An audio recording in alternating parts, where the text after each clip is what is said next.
22 अप्रैल 2025 पहलगाम। हिमालय की शांत गोद में खूनी दोपहर ने पूरे देश को हिला के रख दिया था।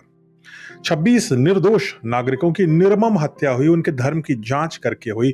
जो कलमा पढ़ेगा वो बचेगा, जो नहीं पढ़ पाया वो मरेगा। और ये करने वाले थे आतंकवादी जो बॉर्न ब्रेड और सपोर्टेड थे पाकिस्तान और उसके एलाइज द्वारा। ये एक ऐसी कायरता थी जिसने इंसानियत के ऊपर एक कलंक लगा दिया। ये वो दिन था जिस दिन भारत ने अपने लोगों को खोया, लेकिन ये वो दिन भी था जब हमने संकल्प किया कि हर हाल में हम न्याय लेकर रहेंगे। Justice shall be done and revenge shall be hours. और फिर 99 दिन का लंबा एफर्ट। ऑपरेशन सिंदूर में जो आतंकवादी सरगना थे वो तो अपने जख्मों पर मरहम लगाने में बिजी थे। पाकिस्तान भी अपने एयर बेसिस को रिकंस्ट्रक्ट कर रहा था। इस पूरे माहौल में ना पाकिस्तान और ना आतंकवादी सरगनाओं को ये भनक भी लगी कि ऑपरेशन सिंदूर के साथ साथ एक और ऑपरेशन चल रहा है जो एग्जैक्टली उन आतंकवादियों को टारगेट और मारने के लिए है जिन्होंने पहलगाम का आतंकवादी का घटने का अंजाम दिया था। खुफिया टीमें, सिग्नल ट्रैकिंग और ड्रोन सैटेलाइट टेक्नोलॉजी के आधार पर बना हुआ ये पूरे इलाके की निगरानी करता रहा। इस 360 डिग्री मिशन का एक ही पर्पस था, दुश्मन को ढूंढ निकालना और उसे खत्म करना। और फिर आया वो दिन, यानी 29 जुलाई। नाग पंचमी के इस पावन दिन हमने पाकिस्तान के आतंकवाद के जहर को खत्म किया और उसे उस अंजाम तक पहुंचाया जहां हमारी मिशन को उसको पहुंचाने के लिए किया जा रहा था। इन तीनों गुनाहगारों को नर्क के दरवाजे खटखटाने के लिए हमने मजबूर कर दिया और शायद वहां भी इनको एंट्री नहीं मिलेगी। और ये तीन थे हाशिम मूसा उर्फ सुलेमान, यानी ये पहलगाम हमले का मास्टरमाइंड था, और इसके दो अकम्प्लिसेस थे यासिर और अबू हमजा। ये दोनों विदेशी नागरिक थे, पाकिस्तान स्थित आतंकवादी संगठन लश्कर तोयबा से जुड़े हुए थे। आपको याद होगा लश्कर तोयबा का जो ट्रेनिंग सेंटर है वो तो हमारी ब्रह्मोस मिसाइल भी पहले ही उड़ा दिया था।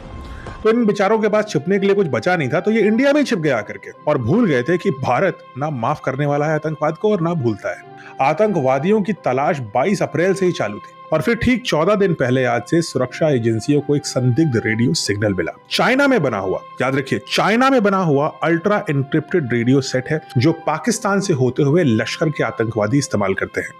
अब आप समझ गए होंगे कि पहलगाम अटैक में कौन कौन से देश डायरेक्टली या इनडायरेक्टली शामिल थे। ये वही रेडियो है जो पहलगाम के हमले में भी इस्तेमाल हुआ था और हमें पता था, हमने ट्रैक कर रखा था उसको। और 2 दिन पहले उसी रेडियो पर एक और ट्रांसमिशन एक्टिव हुई। हमने उस लोकेशन को ट्रैक किया और लोकेशन मिली डाची गाम का जंगल। डाची गाम का जंगल 2 तरफ फैलता है, एक तरफ अनंतनाग का पहलगाम है और दूसरी तरफ गांदरबल जिला है। और यहीं इसी जंगल में ये आतंकवादी छुपे हुए थे। हमारे एलीट राष्ट्रीय राइफल्स, पैरा कमांडो और JNK की पुलिस ने मोर्चा संभाला। 3 लेयर अटैक। सोमवार सुबह 11:30 बजे एक ड्रोन ने विजुअल्स लिए और फिर आतंकवाद की पोजीशन लेने के बाद हमने चढ़ाई शुरू करी। काफी डेंजरस मिशन था ये, और ये पहाड़ी का नाम था, इंटरेस्टिंगली, महादेव की पहाड़ी।